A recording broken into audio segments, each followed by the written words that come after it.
மக்கள் மனதில் 2016 தேர்தல் கருத்தாய்வு பகுதிக்கு உங்களை அன்புடன் வரவேற்கிறோம். முதலில் இந்த கருத்தாய்வின் அடிப்படை தகவல்களை ஒரு தொகுப்பாக பார்க்கலாம்.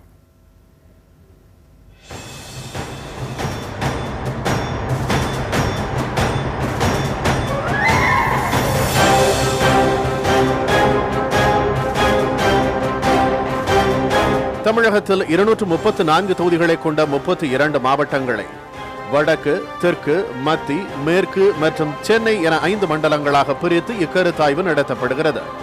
தேர்தலை ஒட்டி பல முக்கிய கேள்விகளை கேட்டு அவர்கள் மனங்களில் இருப்பதை உள்ளது உள்ளபடி தருகிறோம்.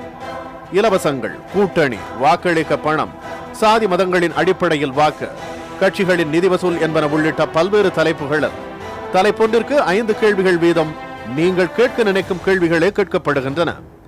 மக்கள் தெரிவித்த கருத்துக்களை வாரத்திற்கு ஒரு தலைப்பாக நாம் பார்க்கிறோம். மக்கள் மனங்களை புரிந்து கொள்வதில் கட்சிகளும் ஆர்வம் காட்டுவதால் மக்கள் மட்டுமல்லாமல் கட்சிகளும் உற்று நோக்கும் கருத்தாய்வாக இது அமைகிறது. இதன் அடிப்படையில் மக்கள் மனங்களை புரிந்து 2016 சட்டமன்ற தேர்தலில் வெல்லப் போவது யார்? பொறுத்திருந்து பார்க்கலாம். இன்றைய கருத்தாய்வு குறித்து நம்மோடு கலந்துரையாடுவதற்காக மூத்த ஊடகவியலாளர் திரு சுசி திருஞானம் அவர்கள் நம்மோடு இணைந்திருக்கிறார்கள். வணக்கம். வணக்கம். நேற்று முதல் 2 கேள்விகளை நம்ம பார்த்தோம். இலவசங்கள்ங்கிற தலைப்புல முதல் 2 கேள்விகள், அதாவது சட்டமன்ற தேர்தலையொட்டி தமிழக அரசியல் கட்சிகள் இலவச திட்டங்களை அறிவிக்கும்னு நீங்க எதிர்பார்க்கிறீங்களா மக்களே? ஒன்று. இரண்டாவது, அப்படி அறிவித்தால் அது நல்ல நடைமுறையா? அந்த நல்ல நடைமுறையாங்கிற கேள்விக்கு கிடைத்த பதில்கள் நமக்கு கொஞ்சம் வியப்பை தந்தது. உண்மைதான். இன்றைக்கு மூன்றாவதாக, இன்றைக்கு ஒரே ஒரு கேள்வி மட்டும் நம்ம விரிவா பார்க்கிறோம். நீங்க உங்கள் கருத்துக்களை சொல்வதற்கு சற்று அதிக நேரம் இன்னைக்கு நீங்க எடுத்துக்கலாம். அந்த முக்கிய கேள்வி, இலவச பொருட்கள் வாக்காளர்களை கவர உதவுமா? இதுக்கு நாம கொடுத்திருந்த தெரிவுகள் ஆம், இல்லை, இதர கருத்து இல்லை. இதுல கிடைத்த பதில்களை நம்ம முழுவதுமான பதில்களை முதல்லயே பார்த்துடுறோம். ஆமா, கவர உதவும் அப்படின்னு சொல்றவங்க 55.03%. இல்லை, இது வாக்காளர்களை கவர உதவாது 32.28%. இதர கருத்துடையவர்கள் 8.4%. கருத்து இல்லை அல்லது கருத்து தெரிவிக்க விருப்பம் இல்லைன்னு சொல்லியிருக்கிறவங்க 4.29%. அதையே ஒரு வட்ட வடிவத்தில் எளிதாக புரியும்படியாக நம்ம பார்க்கிறோம். அரசியல் விழிப்புணர்வற்ற எளியவர்கள், நான் உங்களை குறைச்சு மதிப்பிடல, அந்த எளியவர்கள் தான் ஆட்சியை தீர்மானிக்கிறாங்க அப்படின்னு இந்த கருத்து சொன்னவங்க நினைக்கிறாங்களோன்னு தோணுது. உங்க கருத்து? உண்மையில் இது ஒரு இன்ட்ரெஸ்டிங்கான கணிப்பு. இன்றைக்கு அரசியல் கட்சிகள்லாம் தங்களுடைய தேர்தல் அறிக்கைகளை தயாரிச்சுட்டு இருக்கிறாங்க. அவங்க இதை கொஞ்சம் கவனித்து பார்க்கணும்னு நினைக்கிறேன். இதில் முதல் பிரிவை விடாது ஆம்னு சொல்கிறது எல்லாருக்கும் தெரிஞ்ச விஷயம். இலவசங்கள் தேர்தலில் ஜெயிக்க உதவும் அப்படிங்கிற ஒரு பொதுவான கருத்து. அது ஒரு 50% பேர், கிட்டத்தட்ட பாதி பேர் சொல்லியிருக்கிறாங்க. மிக முக்கியமான விஷயம், கிட்டத்தட்ட 40% பேர் இலவசங்களை தாண்டி எதிர்பார்க்கிறார்கள். அதாவது இல்லைன்னு சொன்னவங்களும் இதர கருத்து சொன்னவங்களும் ரெண்டையும் சேர்த்து பார்த்தீங்கன்னா கிட்டத்தட்ட 40% பேர் இவர்கள் இலவசங்களை தாண்டி எதிர்பார்க்கிறார்கள். இது என்ன என்ற கேள்வியை தீவிரமாக அரசியல் கட்சிகள் சிந்தித்தால் கட்டாயம் அவங்களுடைய தேர்தல் அறிக்கைகளிலே நல்ல விஷயங்கள் வரும்னு நினைக்கிறேன். நிச்சயமாக வளர்ச்சி திட்டங்கள், நான் சொல்கிறேன், முன்னுதாரணமாக பார்ப்பதாக இருந்தால் காமராஜருடைய ஆட்சியை பாருங்கள். ஒரு என்ன சொல்கிறது, ஒரு படிக்காத மேதை ஒரு அற்புதமான அரசை கொடுத்தார். என்ன பண்ணார்? இலவச திட்டங்கள், வளர்ச்சி திட்டங்கள், இவை ரெண்டுக்கும் இடையில ஒரு அருமையான பேலன்ஸ் கொண்டு வந்தார். ஏன்னா இலவச கல்வி பெரிய அளவில் நாடே வியந்து போற்றும் அளவில் கொண்டு வந்தார். அதே நேரத்தில் வளர்ச்சி திட்டங்கள், மிகப்பெரிய தொழில் நிறுவனங்கள் அப்போ தான் உருவாக்கப்பட்டது. NLC, பெரம்பூர் ரயில் பெட்டி தொழிற்சாலை, பெல், எதை வேணாலும் சொல்லுங்க. ஒரு நல் வாய்ப்பாக எங்களை போன்ற தலைமுறையினர், உங்களுக்கு அடுத்த எங்களை போன்ற தலைமுறையினர் அவர் காலத்தை நேரா இருந்து அதை அனுபவிக்கல. அப்படி இருந்திருந்தோம்னா இன்னைக்கு எங்களுடைய மனவேதனை அளவு கிடந்ததா இருக்குமோ? நீங்க சொல்றதை பார்த்தா அப்படி தோணுது. உண்மைதான். அதாவது தமிழக அரசியல் தலைவர்கள் மட்டுமல்ல, எதிர்காலத்தில் அரசியல் பற்றி ஆர்வமுள்ள அனைத்து இளைஞர்களும் கற்றுக்கொள்ள வேண்டிய ஒரு ஆட்சி என்று சொன்னால் காமராஜருடைய ஆட்சி. காரணம் என்னவென்றால் பேசிக்காக அந்த பேலன்சிங் தான். இலவச திட்டங்களையும் கொடுத்தார், வளர்ச்சி திட்டங்களையும் கொடுத்தாங்கும்போது, இன்னும் சொல்லப்போனால் நீர்ப்பாசன திட்டங்கள்லாம் பாருங்கள், கிட்டத்தட்ட அதுக்கப்புறம் ஒரு பெரிய நீர்ப்பாசன திட்டங்களே இல்லை. பிரம்மாண்டமாக சிந்தித்தார். அது அவர் பொறியியல் வல்லுநர்களை அவர் வேலை வாங்கிய விதமே நிறைய கதைகள் சொல்லுவாங்க. இவ்வளவு ஒரு தொலைநோக்கு சிந்தனையோடு அவர் செய்த திட்டங்கள் தான் இன்றைக்கும் நிறைய இடங்களில் வறட்சியை போக்குவதற்கான ஒரு நிவாரணமாக இருக்குது. ஆனால் அவற்றையெல்லாம் எந்த அளவு பராமரிக்கிறோம் அப்படிங்கிற கேள்விகள் இருக்குது.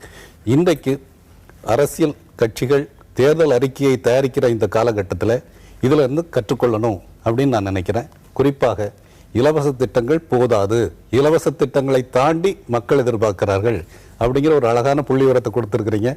40% மக்கள் இலவசத்தை தாண்டி எதிர்பார்க்கிறார்கள். அவர்கள் எதிர்பார்ப்பது மிகச்சிறந்த வளர்ச்சி திட்டங்களை, வேலைவாய்ப்புக்கான திட்டங்களை, விவசாய வளர்ச்சிக்கான திட்டங்களை, தொழில் வளர்ச்சிக்கான திட்டங்களை.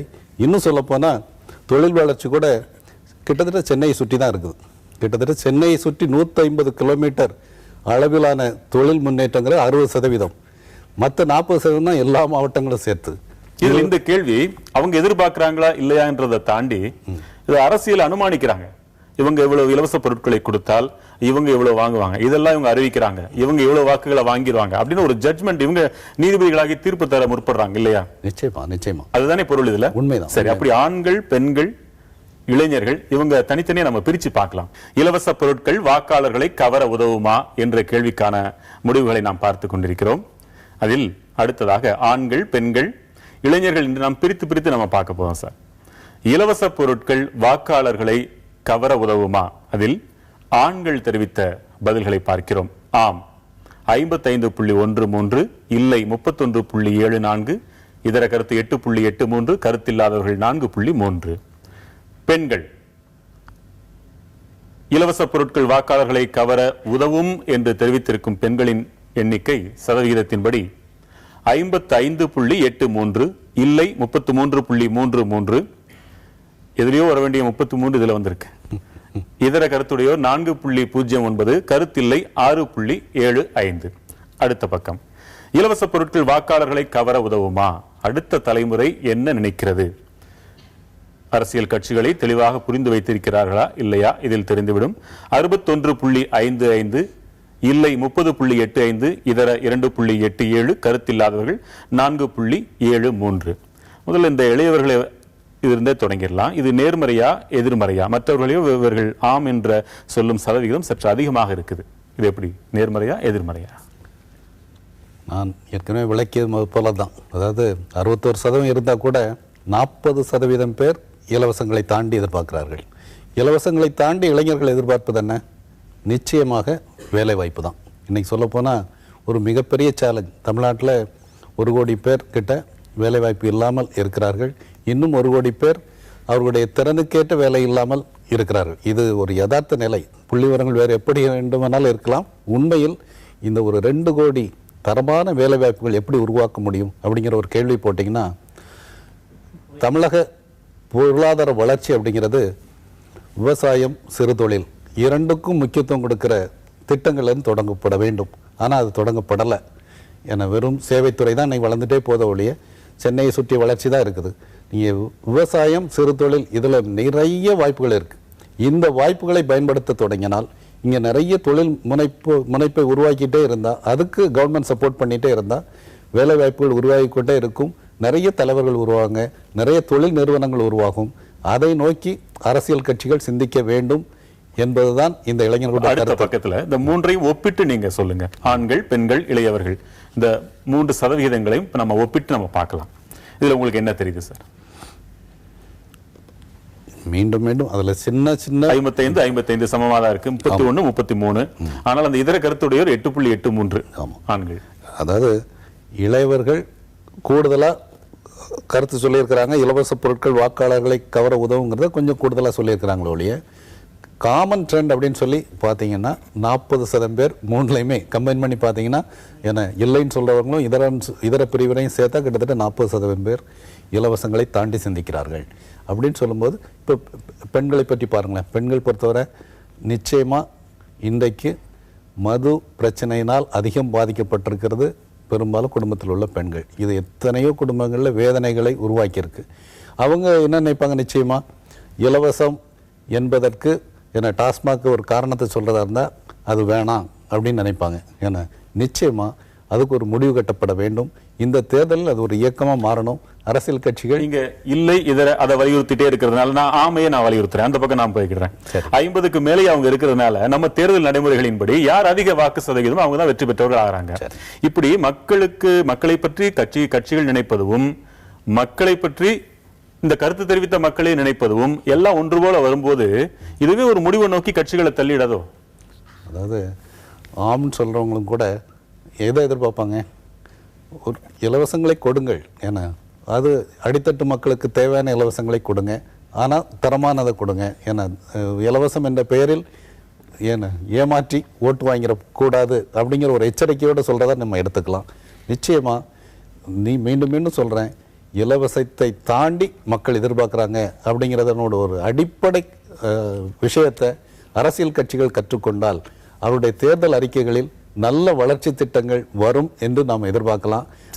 கோரிக்கை நம்ம வைக்கலாம். இந்த ஆம்னு சொல்றவங்கல்ல எல்லோருமே இலவசங்கள்னே நினைச்சு ஆம்னு சொல்லியிருக்கிறவங்க நினைக்கிறீங்களா? அல்லது இந்த உலகத்தில் எதுவுமே இலவசம் இல்லை என்ற புரிதலோடு கூட இருக்கிறவங்க இருக்கலாம் இல்லையா? உண்மையில் இருக்கலாம். ஆனா அது கொஞ்சம் படித்த நடுத்தர மக்கள் தான் கட்டாயம் இருக்க முடியும். கட்டாயம் அடித்தட்டு பிரிவினர் பொறுத்தவரை இலவசங்கள், சரியான இலவசங்கள் தேவைதான் அப்படிங்கிற கருத்து தான் இருக்கும் நான் கருதுறேன். ஆக மொத்தம் எது எப்படியோ கவர உதவுமா? கவர்தல் தான் ஒவ்வொரு தேர்தலையும் முக்கிய பங்காற்றி வருகிறது சமீபத்தில். இதை தாண்டி தீர ஆலோசித்து நமக்கு எது தேவை, நாளைய தலைமுறைக்கு எது நல்லது என்று சிந்தித்து வாக்களிக்கும் வாக்காளர்கள் இன்னும் நிரம்ப வேண்டும்ங்கிறது உங்களுடைய வார்த்தைகள் இருந்து தெரியுது. நிச்சயமா இலவச திட்டங்கள் இருக்கட்டும், கூடவே சிறந்த வளர்ச்சி திட்டங்களை கொண்டு வாருங்கள். அதற்கான ஒரு கோரிக்கையாக இதை எடுத்துக்கொள்ளலாம். நிச்சயமாக. அதே நேரத்தில் வெறும் வாய் புளித்ததோ மாங்காய் புளித்ததோன்னு இலவசங்களை அறிவித்தாலே வாக்களித்து விடுவார்கள். அது அப்படியா? இல்லை. அறிவித்ததை நல்லபடியாக செயல்முறைப்படுத்தினார்களா? சரி, யாருக்கெல்லாம் கொடுத்தார்கள்? கொடுத்த பொருள் எல்லாம் நல்ல முறையில் தரமானவையாக இருந்ததா? இவையெல்லாம் முக்கியமான கேள்விகள். இவற்றுக்கான விடைகளை நம்ம நாளைக்கு பார்க்க போறோம். உங்களுடைய பங்களிப்புக்கு ரொம்ப நன்றி. நன்றி. வணக்கம்.